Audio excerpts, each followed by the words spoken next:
Hello, this is a brief introduction to our kitchen and specifically the MDUUC dishwasher. This is an industrial dishwasher. It is a Hobart, even though that looks like O-bar, it's a Hobart, and it is an AM-14. This industrial dishwasher uses heat and sanitation to clean dishes. Initially, when you're going to use the dishwasher, you should find it in this state with the door open and airing. One of the first things you'll want to do is check that someone correctly drained it and cleaned it at last usage, because perhaps they didn't. And the way you do that is you peer in. This is the strainer. This is the fill lever. Now I notice there's water here, so in fact someone didn't drain it after they used it. So we're going to go ahead and drain it now. You do that by lifting up the fill lever, and what happens is it will drain down below. I'm going to take this opportunity to take the strainer out, check it, and if it is dirty, rinse it.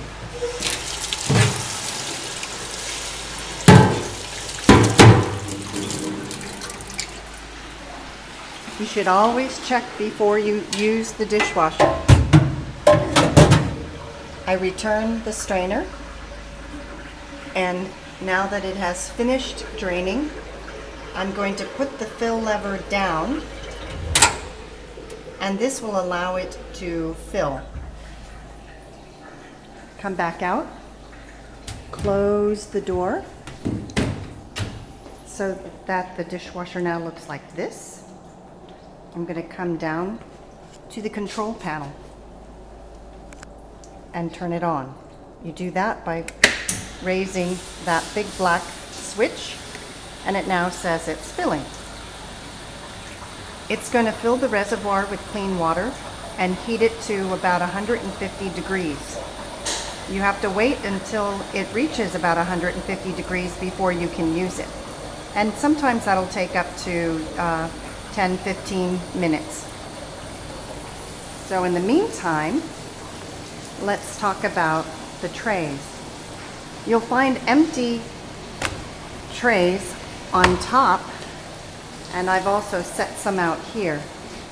These industrial trays are specifically made to be pushed into the dishwasher, and what we do is we set them over the sink, and if we're putting usually mugs from usage, when we put them upside down into the tray, the coffee will go into the sink.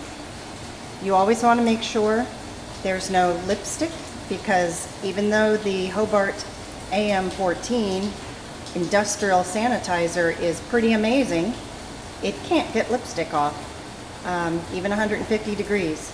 So if there's lipstick, you'll take a sponge and you'll rub the lipstick off. Make sure there's not a lot of food particles, because that's what fills up the strainer. So you might want a slight rinse. But if they're not heavily soiled with food or lipstick, all you need to do is put them upside down. Now, one thing that's important for filling the basket to be washed is the hot water and sanitizing agent needs to be able to go on all sides of what's being cleaned. So you do not want to pack these in so close water can't go between them. So instead, you want to space them out just for the dishwashing cycle, so that when the hot water hits them, it'll be sprayed from the bottom and the top and the sides. You also can put things like cutting boards, but don't block, don't pile them on so that things are blocking each other.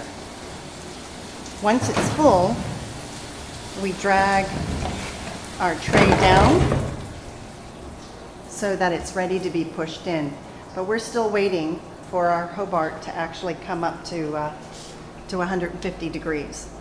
Now this was actually heating up earlier, so it's heating up pretty fast. It's 118. But again, you want to wait until it says 150 or 152. You can stack a couple trays ready for cleanup. Also, once your trays are clean, and it only takes about 1 minute to go through the dishwashing cycle, you'll raise the door on the other side and it'll come out into this area, which is the clean tray area. That's where you can actually stack your mugs into another tray and push them so that they're stacked very closely.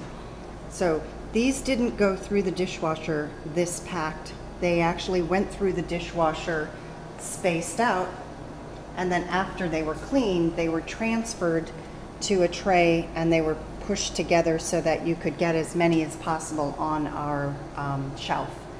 And a little hint is to store. There are some trays that don't have the little pokers coming up, which is a technical term, I know, but that's these things. They keep our dishes in place when they're going through the hot water, but then when you're stacking for storage, they really do get in the way. So we have several trays that don't have those central spikes, and those are the best to transfer your mugs to and pack them in tightly. This tray is completely open. Sometimes when you're doing dishes with pots and pans, you know, you'll choose these trays because the pots and pans will stay in the position you want better.